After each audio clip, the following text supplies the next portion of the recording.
जब हमारे जीवन में दुख आए तो हम कैसे समझ सकते हैं कि ये हमारी गलती के कारण है या धार्मिक कारण है। हमारे जीवन में जो सताव आते हैं वो हमारी गलती के कारण है या परमेश्वर की सेवा करने के कारण है। तो हमारे इस दिए गए पवित्र शास्त्र में भी कुछ ऐसे उदाहरण है लोगों के जिन्होंने गलती की और उन्हें दंड भी मिला। उनमें से कुछ ने पश्चाताप किया, कुछ ने नहीं किया। लेकिन एक दिखावटी जीवन वो चाहते थे। आत्मिक सेवा जब जब उनके जीवन में दंड आया या सताव आया तो उसे आत्मिक सेवा के रूप में दिखाने की गलती ये चरित्र करते हैं। तो आज आज का ये हमारा भाग रहेगा कि हम समझने पाए कि हमारे जीवन में जो दुख और तकलीफ या सताव आते हैं वो हम कैसे समझे कि ये हमारे खुद की गलती के कारण है या क्योंकि हम परमेश्वर की सेवा कर रहे हैं इसलिए ये दुख और सताव हमारे जीवन में आए हैं। तो कुछ ऐसे चरित्रों के जीवन से हम देखें और उनकी गलतियों से और उनकी अच्छाइयों से हम सीख सकें। तो जो पहला चरित्र है जिनके जीवन से हम देखेंगे जिन्होंने अपनी खुद की गलती के कारण दुख को या सताव को या एक गलत बुरे परिणाम को अपने जीवन में वो लेकर आए। मेरे साथ आप सब निकाल लें प्रेरितों के काम उसका 5वां अध्याय उसका पहला और दूसरा पद। प्रेरितों के काम उसका 5वां अध्याय उसका पहला और दूसरा पद। कोई भी जवान इसे स्पष्ट रीति से पढ़ सकते हैं। अनन्यास नामक एक मनुष्य और उसकी पत्नी सफीरा ने कुछ भूमि बेची और उसके दाम में से कुछ रख छोड़ा, और यह बात उसकी पत्नी भी जानती थी और उसका एक भाग लाकर प्रेरितों के पांवों के आगे रख दिया। धन्यवाद। यहाँ पर हम इन दो लोगों को देखते हैं, अनन्या और सफीरा। इन दोनों ने अपनी कुछ भूमि बेची, मतलब जितनी उनके पास भूमि थी उसमें से कुछ उन्होंने बेचा, कुछ भाग उन्होंने बेचा और उसके दम में से कुछ रख छोड़ा। कुछ अपने लिए रखा और कुछ उन्होंने बेचा, और यह बात उसकी पत्नी भी जानती थी और उसका एक भाग लेकर प्रेरितों के पांव के आगे रख दिया। तो ये तो गलत नहीं था कि कुछ करना चाह रहे हैं, कुछ अपने भूमि का एक भाग वो परमेश्वर की सेवा के लिए सौंपना चाह रहे हैं। लेकिन इसके बाद क्या होता है, उसके तीसरे पद में हम पढ़ते हैं, पतरस ने कहा, हे अनन्या, शैतान ने तेरे मन में यह बात क्यों डाली कि तू पवित्र आत्मा से झूठ बोले और भूमि के दाम में से कुछ रख छोड़े। जब तक वह तेरे पास रही क्या तेरी न थी, और जब बिक गई तो क्या तेरे वश में न थी? तूने यह बात अपने मन में क्यों विचारी? तू मनुष्यों से नहीं परंतु परमेश्वर से झूठ बोला है। यहां हम देखते हैं कि जब तक उसने भूमि को बेचा वो तो एक आत्मिक सेवा वो करना चाहता था, लेकिन उससे गलती यहां पर हुई कि उसने जो जो भाग उसने अपने लिए रख छोड़ा वो प्रभु के दासों के सामने उसे बताया नहीं। और यहाँ पर हम उसके चौथे पद में हम देखते हैं कि क्या उसके तीसरे पद में, हे अनन्या, शैतान ने तेरे मन में यह बात क्यों डाली कि तू पवित्र आत्मा से झूठ बोले। तो यहाँ हम देखते हैं कि ये अपने खुद की गलती के कारण इनके जीवन में दंड आता है। उनका दंड क्या था, उसका परिणाम हम उसके 5वें पद में देखते हैं। ये बातें सुनते ही अनन्या गिर पड़ा और प्राण छोड़ दिए और सब सुनने वालों पर बड़ा भय छा गया। ये एक ऐसा चरित्र है जहां हम देखते हैं कि जिसने अपनी खुद की गलती के कारण दुख को सहा, जिसने अपनी खुद की गलती के कारण एक दंड सहा, खुद की गलती के कारण सताव सहा और उसकी मृत्यु हो गई। लेकिन एक चरित्र हम जिसके बारे में जानते हैं वो है दाऊद का चरित्र। दाऊद ने भी अपने जीवन में एक बहुत बड़ी गलती की और परमेश्वर ने अपने एक दास को उसके पास भेजा, बताया कि दाऊद से बड़ी गलती हुई है लेकिन दाऊद फिर उसके लिए पश्चाताप करता है। लेकिन उसके पश्चाताप के बाद भी ऐसा नहीं है कि उसे दंड नहीं मिला। उसका जो पुत्र होने वाला था वो मर जाता है और ये दंड उसके जीवन में परमेश्वर ही लेकर आते हैं। वो ही कहते हैं कि जो पुत्र उत्पन्न होने वाला है वो उसी समय वो मर जाएगा।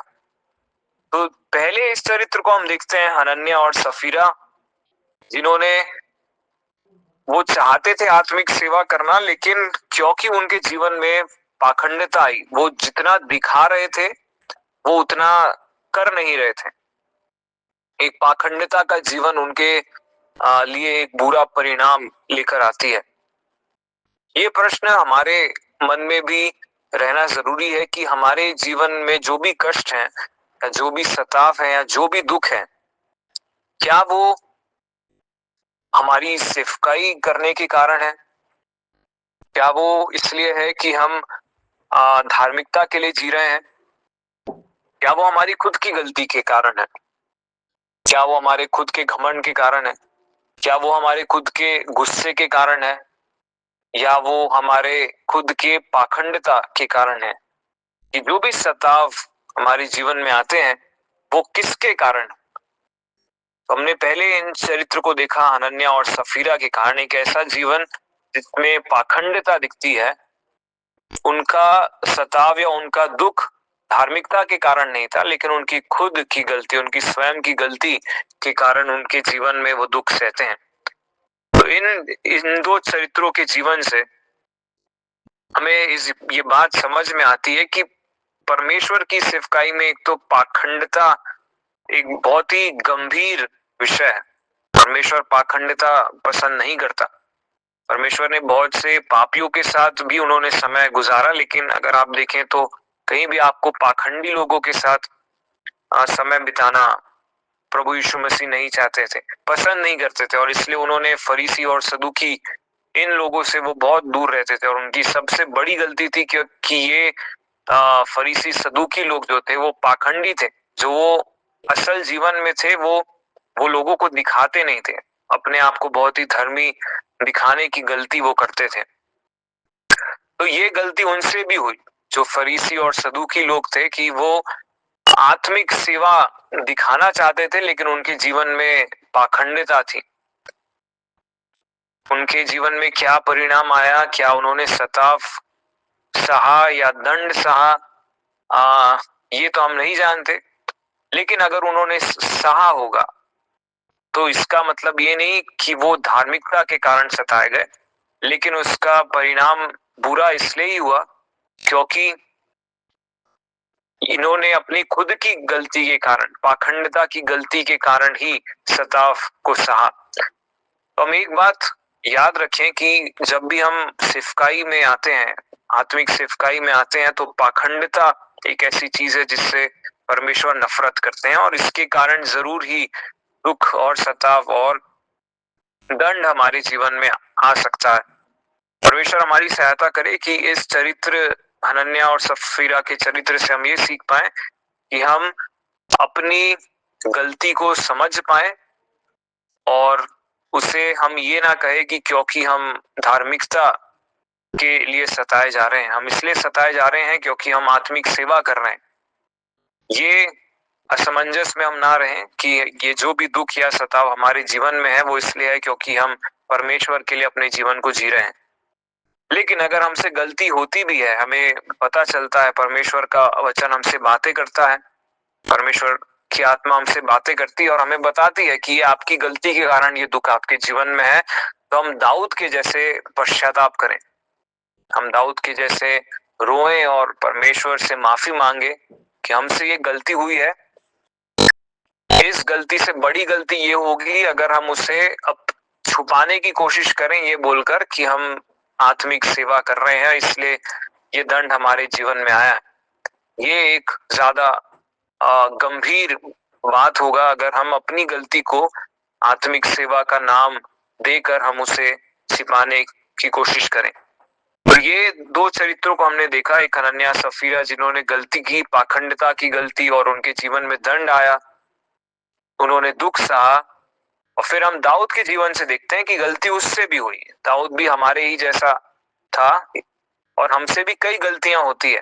शायद हम कई बार सोचते नहीं है कि ये हमारे स्वयं की गलती के कारण है या हम सिफकाई में है इसलिए ये दुख हमारे जीवन में आया है। लेकिन आज प्रभु हमारी सहायता करें कि हमारे दुख और तकलीफों के का कारण हम खुद से पूछने का प्रयास करें और फिर परमेश्वर से भी पूछने का प्रयास करें, परमेश्वर के वचन से पूछने का प्रयास करें कि ये दुख और तकलीफ क्या हमें धार्मिकता के कारण आई है या फिर हमारी खुद की गलतियों के कारण आई है। एक और चरित्र हम देखते हैं जिसके जीवन में सताव आए, दुख आए, दंड भी आए, लेकिन वो उसकी खुद की गलती के कारण नहीं थे। एक बहुत ही सटीक उदाहरण हमारे लिए बाइबल में दिया गया है। आप सब मेरे साथ निकाल लें उत्पत्ति उसका 39वां अध्याय और उसका 9वां पद। एक बहुत ही चित परिचित चरित्र है। उत्पत्ति उसका 39वां अध्याय और उसका 9वां पद। इस घर में मुझसे बड़ा कोई नहीं और उसने मुझे छोड़ जो उसकी पत्नी है मुझसे कुछ नहीं रख छोड़ा। इसलिए भला मैं ऐसी बड़ी दुष्टता करके परमेश्वर का अपराधी क्यों बनूं? परमेश्वर इन वचनों के पढ़े और सुने जाने से आशीष। धन्यवाद। यहाँ पे हम जानते हैं यहाँ यूसुफ और पोतीफर की पत्नी के बीच के वार्तालाप को एक ऐसे प्रलोभन जो यूसुफ के जीवन में आता है। एक जवान पुरुष था और एक गंभीर प्रलोभन उसके जीवन में आता है, लेकिन उसका प्रश्न केवल यही था कि मैं ऐसी बड़ी दुष्टता करके परमेश्वर का अपराधी क्यों बनूं? ये अगर मैं दंड अगर ये मुझसे गलती होती है तो मैं परमेश्वर का दंड क्यों सहूं? क्योंकि अगर मुझसे गलती होगी तो परमेश्वर तो जरूर ही दंड देंगे।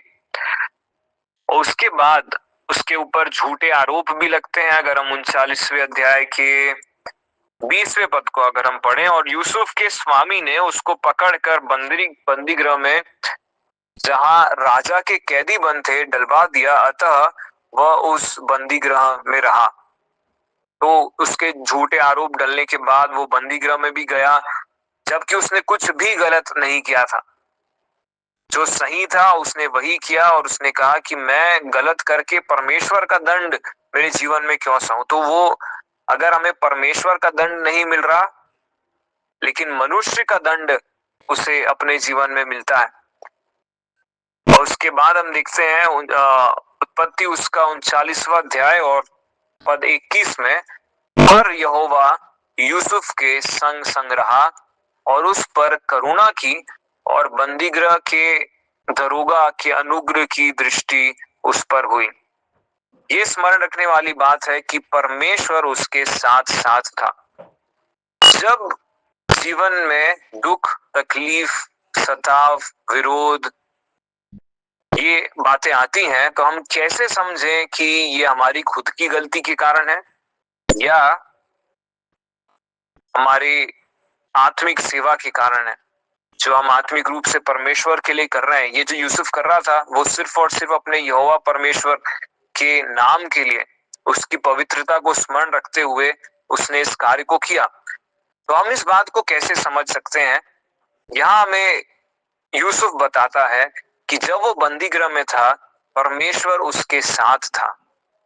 हम परमेश्वर की उपस्थिति को अपने जीवन में महसूस कर पाएंगे जब हम खुद से गलती करते हैं और उसका दंड हमें मिलता है। परमेश्वर उस समय हमारे साथ नहीं रहता, हमारी प्रार्थना को सुनता है, हमारे पश्चाताप को सुनता है, माफ भी करता है जैसे उसने दाऊद को माफ किया। लेकिन जब हम धार्मिकता के कारण सताए जाते हैं हम उसकी उपस्थिति को बहुत करीब महसूस करते हैं।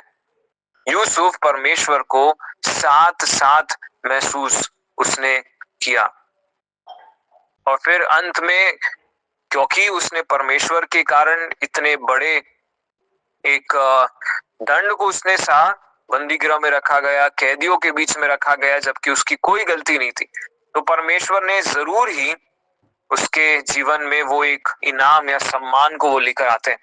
उत्पत्ति उसके 41वें अध्याय उसके 39 और 40 में हम जानते हैं कि परमेश्वर ने यूसुफ को किस स्थान पर रखा, क्योंकि वो परमेश्वर के लिए सताया गया। उसने दुख सहा, सताव को सहा, लेकिन उसके लिए एक इनाम भी रखा था। उत्पत्ति 41 उसका 39 और 40 पद में हम पढ़ते हैं, फिर फिरौन ने यूसुफ से कहा, परमेश्वर ने जो तुझे इतना ज्ञान दिया है कि तेरे तुल्य कोई समझदार और बुद्धिमान नहीं, इस कारण तू मेरे घर का अधिकारी होगा और तेरी आज्ञा के अनुसार मेरी सारी प्रजा चलेगी। केवल राजगद्दी के विषय मैं तुझसे बड़ा ठहरूंगा। तो इसको पढ़ने के बाद कई लोग इस बात को मानते हैं कि लगभग प्रधानमंत्री के पद तक के एक सम्मान उसे दिया गया, क्योंकि उसने परमेश्वर के लिए उस सताव को सहा, जबकि उसकी कोई गलती नहीं थी। लेकिन यहाँ हम देखते हैं यूसुफ कहता है कि मेरी कोई गलती नहीं थी, और इसका परिणाम यह है कि उसने परमेश्वर की उपस्थिति को अपने जीवन में महसूस किया। तो यूसुफ के जीवन से हम क्या सीखते हैं कि जो भी झूठा आरोप हमारे जीवन में आते हैं, जब हम धार्मिकता के कारण सताए जाते हैं, कई बार झूठे आरोप हमारे जीवन में आते हैं, लेकिन उसे कई बार हम उसका सामना नहीं कर पाएंगे। हम कई बार इस बात को गलत साबित नहीं कर पाएंगे कि ये जो भी बातें हमारे विरोध में कही जा रही हैं वो गलत है। लेकिन परमेश्वर जैसे उन्होंने वादा किया है, वो हमें उस परिस्थिति से बाहर निकालेगा, और जरूर ही हमारे लिए जो सम्मान परमेश्वर ने रखा है, वो इनाम जो परमेश्वर ने हमारे लिए रखा है, वो परमेश्वर हमें जरूर देंगे। लेकिन इस समय में जब हम दुख से गुजर रहे हैं, जब हम तकलीफों से गुजर रहे हैं, ऐसे समय में एक बहुत जरूरी बात जो हमारे मन में रहनी चाहिए वो है धैर्य या धीरज, पेशेंस। जब हम खुद से गलती करते हैं, हमारे जीवन में धीरज नहीं रहता, क्योंकि हम तड़पते हैं, हमें मालूम है कि वो हम खुद की गलती के कारण इस दुख को सह रहे हैं। लेकिन जब हम परमेश्वर के कारण सताए जाते हैं, परमेश्वर हमारे जीवन में धैर्य लेकर आते हैं, वो हमारे जीवन में धीरज लेकर आते हैं, ताकि हम अपने दुख को सह सके। परमेश्वर हमारी सहायता करे कि यूसुफ के जैसे भी हम उन दुखों को सहने के लिए धीरजवंत बने रहें। और एक विशेष वचन जो हमें हमेशा प्रोत्साहित करता है, जो हम हमेशा स्मरण रखें, मत्ती उसका 5वां अध्याय और उसका 10वां पद। ये एक ऐसा वचन है जो अभी के समय में हमें रोज अपने आप को स्मरण दिलाना जरूरी है, ताकि हम परमेश्वर के वचन से जिस सामर्थ्य की जरूरत है हम उसे प्राप्त करते जाएं। मत्ती उसका 5वां अध्याय और उसका 10वां पद। धन्य है वे जो धार्मिकता के कारण सताए जाते हैं, क्योंकि स्वर्ग का राज्य उन्हीं का है। धन्य है वे जो धार्मिकता के कारण सताए जाते हैं, क्योंकि स्वर्ग का राज्य उन्हीं का है। अगर 11 पद भी हम पढ़े, धन्य हो तुम जब मनुष्य मेरे कारण तुम्हारी निंदा करें और सताए और झूठ बोल बोलकर तुम्हारे विरुद्ध वे सब प्रकार की बुरी बात कहें, तब आनंदित और मगन होना, क्योंकि तुम्हारे लिए स्वर्ग में बड़ा फल है, इसलिए कि उन्होंने उन भविष्यवक्ताओं को जो तुमसे पहले थे इसी रीति से सताया था। आज के मनन के संदर्भ में जो दो बातें जरूरी है समझना, अगर हम 10वें पद में वापस आए, धन्य है वे जो धार्मिकता के कारण सताए जाते हैं।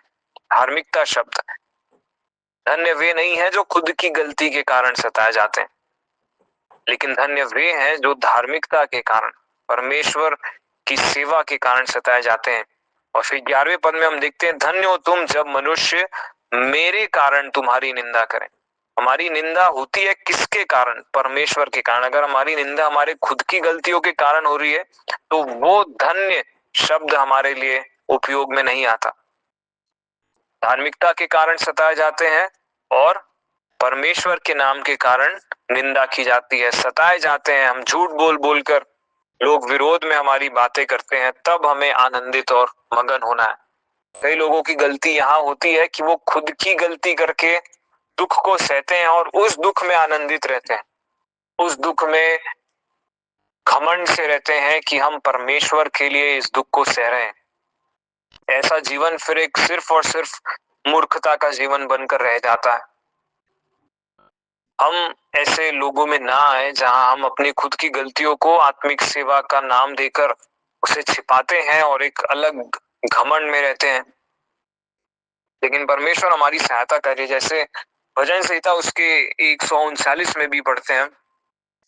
हम वहां जाएंगे, पिछली बार भी हमने उस पर मनन किया था।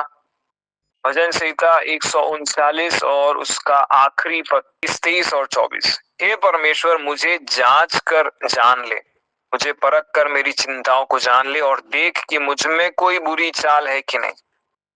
तो 24वां पद है, और देख कि मुझ में कोई बुरी चाल है कि नहीं, और अनंत के मार्ग में मेरी अगुवाई कर। परमेश्वर से ये पूछना कि क्या ये दंड या क्या ये परिस्थितियां या क्या ये सताव मेरे ही बुरे चालों के कारण है।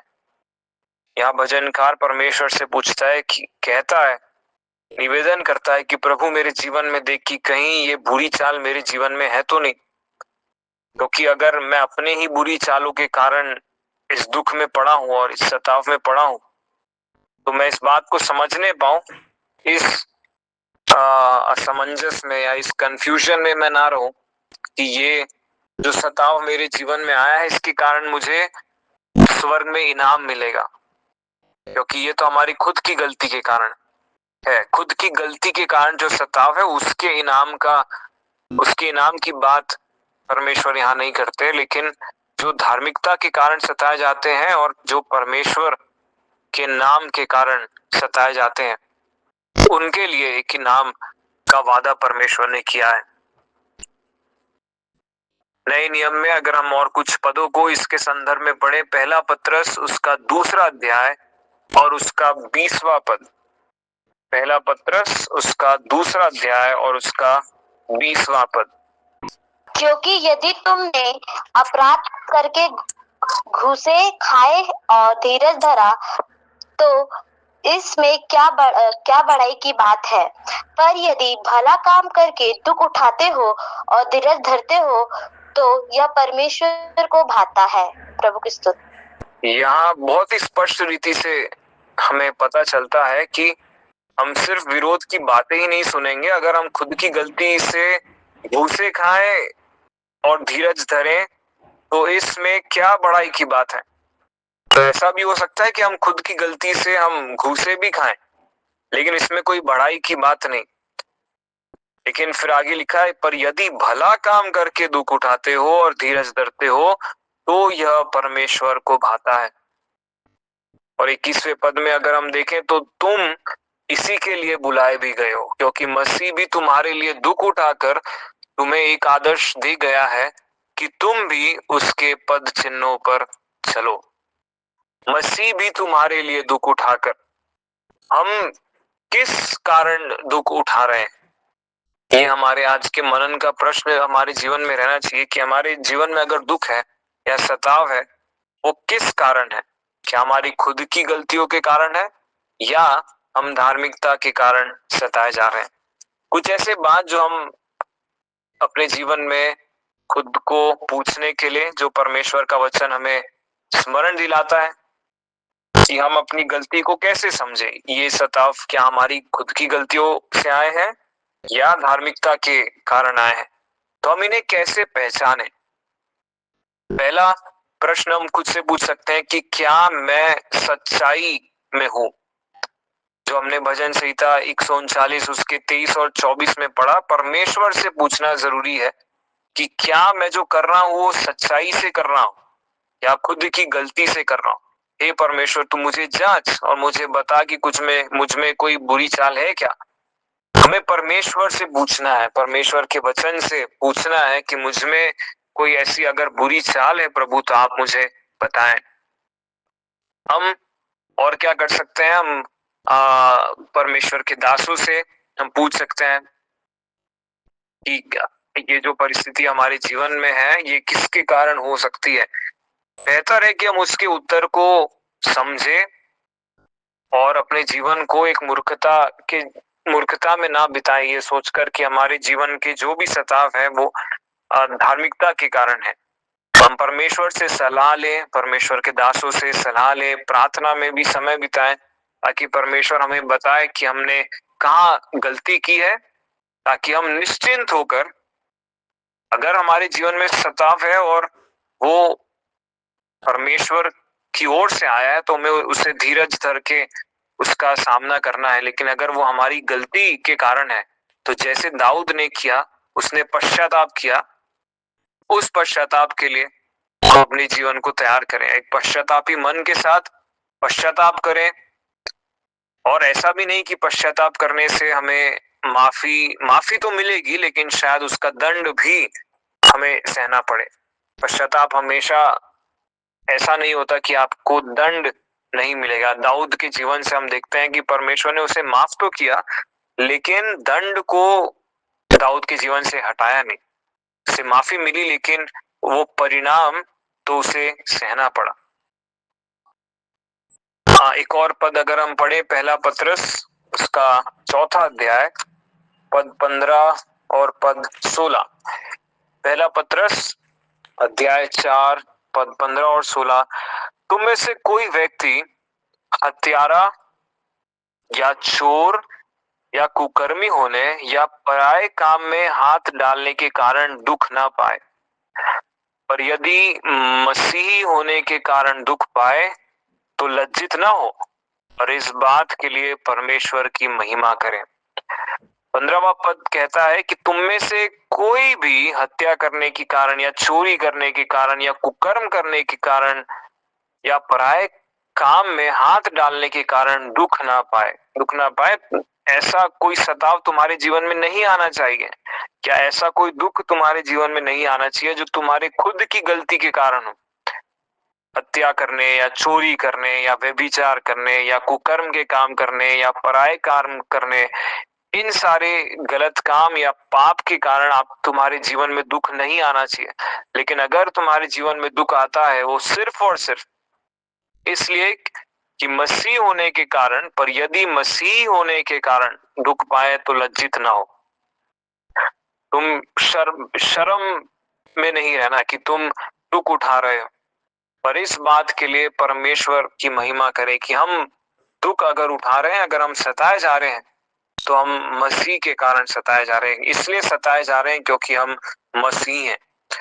तो ये जो बातें हैं एक गंभीर चेतावनी के रूप में हम ले, क्योंकि अगर हम आसपास देखें तो बहुत से नामधारी मसीहों को हम देखते हैं जो खुद की गलती के कारण सताव को सह रहे हैं।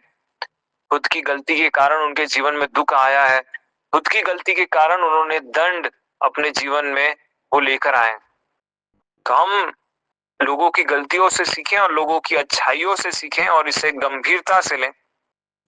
सबसे जो खतरनाक स्थिति ये रहती है कि जब हम अनन्या और सफीरा की जैसे गलती करते हैं और अपने आप को यूसुफ के जैसे समझते हैं। गलती हम अनन्या सफीरा की जैसे करते हैं और लोगों को दिखाते हैं हम यूसुफ के जैसे हम जीवन जी रहे हैं।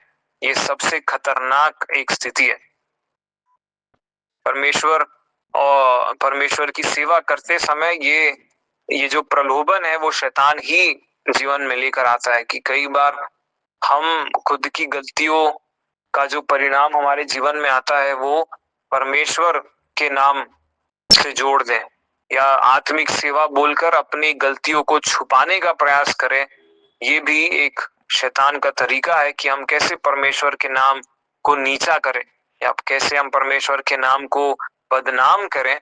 तो हम में से हर किसी का ये प्रयास होना चाहिए कि हमारी गलतियों के कारण परमेश्वर के नाम की बदनामी ना हो।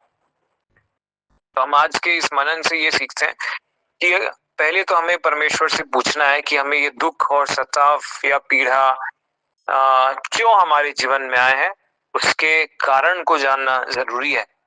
अगर हमें पता चलता है कि ये हमारे आत्मिक सेवा के कारण नहीं लेकिन हमारी खुद की गलतियों के कारण है, तो हमें पश्चाताप करना जरूरी है, हमें माफी मांगना जरूरी है। दाऊद के जैसे माफी मांगना जरूरी है।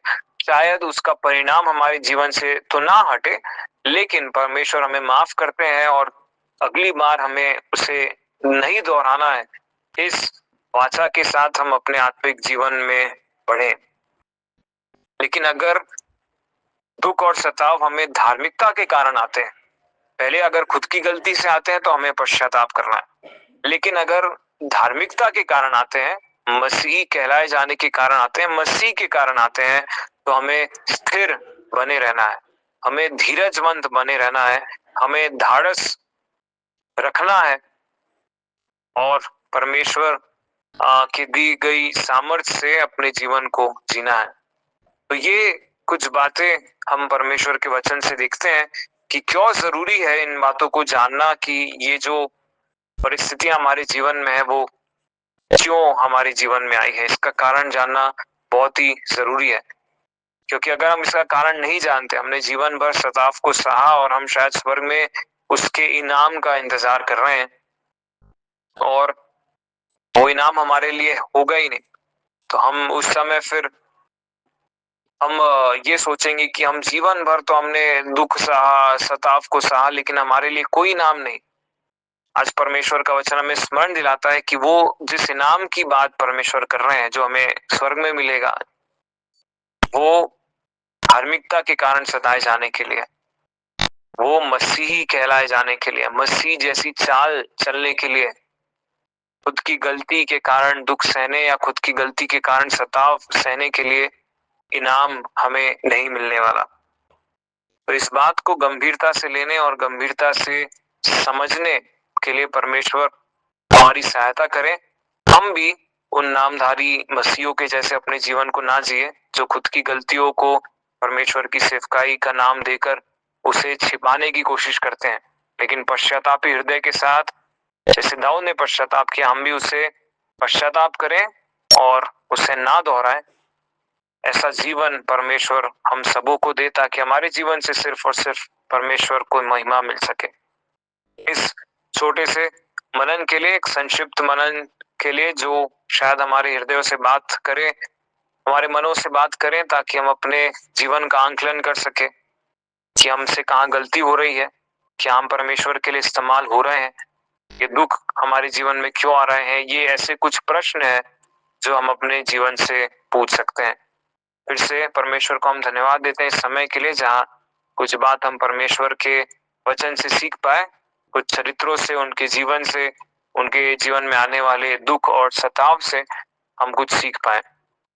परमेश्वर हमारी सहायता करे कि हम सब जो भी हमने सीखा है अपने जीवन में उसे लागू करने पाए और हमारा जीवन परमेश्वर के लिए एक भावता हुआ जीवन बनने पाए, और हम सबों को इनाम की उम्मीद रखनी चाहिए। लेकिन हमें आज जो बताया गया है कि वो इनाम किसको मिलने वाला है, तो उस इनाम के लिए जिसे मिलने वाला है, कैसे मिलने वाला है, वो भी हमें बताया गया, तो हम वैसे ही उसकी तैयारी करें। स्मरण से परमेश्वर को महिमा मिले, परमेश्वर के बड़े नाम की स्तुति हो।